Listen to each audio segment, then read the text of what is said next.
Hey guys, I just wanted to kind of go over buyer's consultations, what to expect during a buyer's consultation, not just for newer agents, but for buyers as well. So if you're looking to purchase a home, the first thing that I like to do is invite my new client out to lunch. It's the least I can do, buying them lunch. They could have chosen any other realtor, but they chose me, so I really appreciate that. So if I can treat them to lunch, coffee, whatever they choose, that's exactly what I'm gonna do.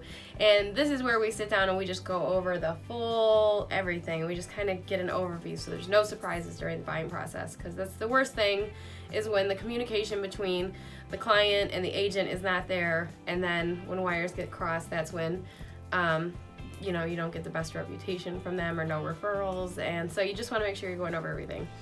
The first thing you want to go over is kind of just where they're at. What are they looking for? Are they looking for a suburb area? Are they looking for more of the city? Bedrooms, bathrooms? And then you want to get their information. Is it just her buying, just him buying? Are they buying together? And then you want to get details like their job descriptions, their email addresses, so you can get them set up on the MLS. And then you really want to go over upfront money costs. So when going over upfront money costs, the first thing I go over is earnest money, and I kind of just walk them through what the buying process looks like. So okay, we found the one, let's just say we did, and then we want to put it in an offer. So we're going to write the offer, we're going to do our comparables and make sure that they have the right amount that they're going in at. I want to also explain to them prior to this the market that we're in, it because what you're offering is going to depend on where your market's at. Is it a seller's market? Is it a buyer's market? Do you have that wiggle room to kind of negotiate more or less? So you want to go over where the market is. Usually buyers have been looking on like Zillow or whatever, and they kind of know where they're at with the market. They know that house they're going fast, or that house they like just left and they're going in like a day, or they're sitting for like a week now. So buyers should kind of know if they've been surfing the web a little bit. Once you've gone over where the market's at, then you walk them through the process. So we found the home, we love it, we want to put in an offer. Okay, now within the first 72 hours, we're going to need what's called good faith money. This tells the seller, hey, I am a pre-qualified, very serious buyer, and here's my good faith money.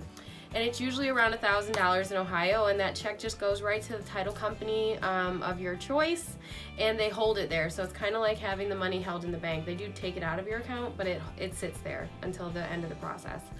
Then you tell them within the first week, we have 7 days where we can get our general home inspection. So even though you love the house, there could be problems that you don't see up front. That's why you get a general home inspector. Make sure they're ASHI certified.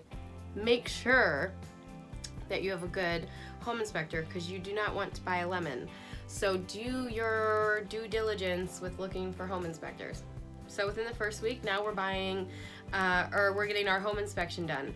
Here we're gonna go over an arraignment of things, and the home inspector is just gonna go from top to bottom, sideways, this way, that way, and make sure that we cover all areas if there's any issues. And you're looking for major repairs and safety issues. This is not a time to renegotiate your contract. Say everything's great, because we can do another video on home inspections. It's a whole separate thing.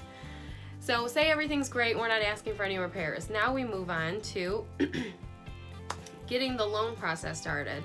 So now the loan process should take a couple weeks. So you want to, it's usually 30 days conventional, 45 days for FHA, and 60 days for VA. So depending on what loan type you have, that could be the amount of time.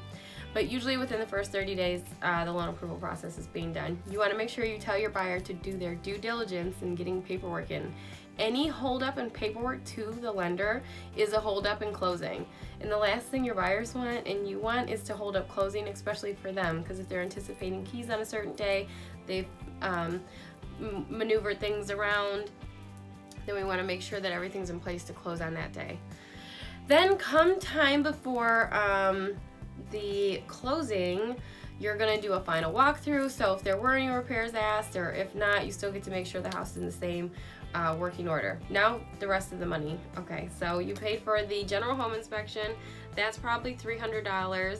You've put $1,000 in earnest money, so that's been taken care of. And now down payment money is going to be around, if you're doing first-time home buyers, it's going to be around 3.5%. So on a $100,000 house, you're going to need $3,500 up front. Closing costs is typically In the average home buying range, it's like $4 to $5 grand. So more than likely your realtor is a great realtor, and you guys have talked about this and they've negotiated the closing costs in. Most sellers can anticipate that the first time home buyers are going to need the closing costs. It's a known thing. It's something that we kind of talk about with our sellers, and it's kind of where we price it. And the only time the seller can go above asking and ask you to pay above what they've listed it at is if you ask for closing costs. Then say the home is $140,000 and there's $5,000 in closing costs. Well, now the seller can say, okay, $145, but or $145, and I'll pay the closing costs. So they were allowed to add that on top of. But all together, you're looking at $1,000 in earnest money, $300 in home inspection, $400 for your appraisal. So where are we at? $1,700, and then $3,500 for the down, or we'll say $4,000 for the down payment. So now we're at $5,700. $4,000, $1,700, $5,700. Okay, so we're $5,700 out of pocket. It's something you want to go over with your client if they're buying a house and depending on what range it's in. So definitely going over upfront monies. Go over the general home inspection with your buyers. Make sure they know what they're looking for during their home inspection. Make sure they know what to anticipate from start to finish. So let them know that any change in a contract constitutes as you no longer being in contract. So if you do make changes during the home inspection and it's a crazy seller's market, the seller can always say, no thank you, we had another offer, and go with that offer. So you want to make sure it's something that, no, we wouldn't fix this ourselves, and we definitely wouldn't buy the house if this wasn't done. Or so make sure if you can do the things yourself, it's things you can do yourself, but you do want to ask the seller for like major repairs. You don't want to dump a bunch of money into a house you're just buying. So these are just some things to definitely go over during the buyer's consultation.